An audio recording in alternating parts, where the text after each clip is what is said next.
어르신들을 만나면 요즘 무릎 아프다는 얘기를 자주 듣거든요. 이 우리 무릎 안에는요, 이 연골이 있거든요. 이 연골은요, 이 무릎에 가해지는 충격을 흡수하고요, 이 관절을 부드럽게 움직이는 역할을 합니다. 그런데 이 연골은 이제 우리가 움직일 때마다, 그리고 이게 나이가 들면서 조금씩 닳게 되거든요. 이 연골이 얇아질수록요, 이 무릎이 이제 충격이 가해졌을 때 통증, 붓기, 이제 심해지면 이제 무릎 변형까지 이제 생길 수가 있습니다. 그래서 이런 거를 우리가 퇴행성 관절염이라고 하는 거죠. 아, 예. 연골은 재생이 안 되기 때문에 한번 닳거나 없어지게 되면 되돌리기가 정말 힘들어요. 근데 연골을 관리하는 사람들은 흔치 않잖아요.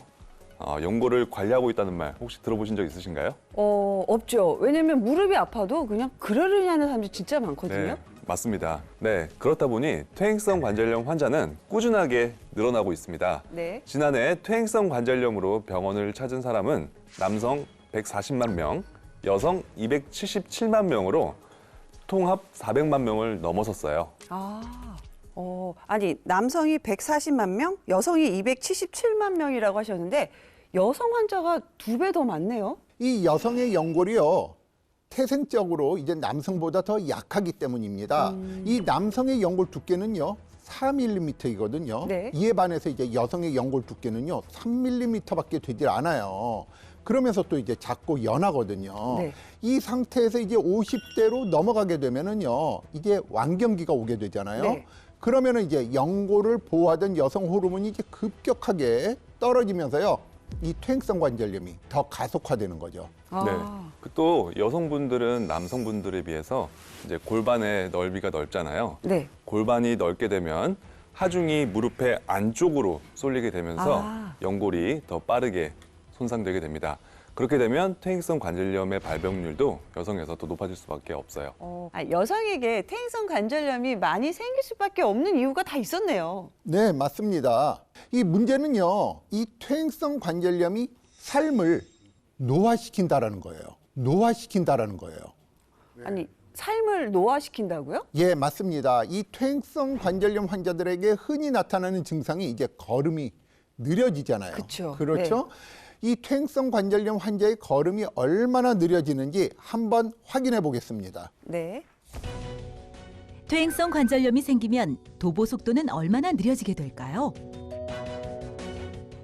확인해 보기 위해 퇴행성 관절염을 앓는 황명순 씨와 동년배인 양호순 씨를 직접 비교하기로 했습니다. 자, 시작! 무릎 관절이 건강한 양호순 씨. 20m를 걷게 한 뒤 이동 시간을 확인해 보았는데요. 양호순 씨가 20m를 걷는데 걸린 시간은 18초였습니다. 오세요. 퇴행성 관절염 2기를 진단받은 황명순 씨는 어떨까요? 양호순 씨와 똑같이 20m를 걷게 한 뒤 결과를 확인해 보니 황명순 씨의 이동 시간은 25초로 양호순 씨보다 7초나 더 느렸습니다. 70세 양호순 씨가 20m를 걷는데 18초가 걸렸는데요. 또래인 황명수 씨는 25초가 걸리셨네요. 왜 이런 차이가 나타나는 건가요? 연골이 사라지면 네. 무릎이 뻣뻣해지면서 무릎이 제대로 움직이지 않습니다. 심해지면 걸을 때마다 무릎이 시큰거리는 통증이 느껴져서 보행 속도가 늦어지게 되는 것이죠. 예, 거기다가요, 이 보행 속도가 느려지면 외출이나 개인 활동이 제약을 받을 수밖에 없어요. 그렇죠. 네. 예, 이렇게 되면 이제 사회적으로요, 이제 고립되게 되고 삶의 질이 이제 떨어지게 되겠죠. 그리고 사람을 못 만나니까 우울증도 생기기도 합니다.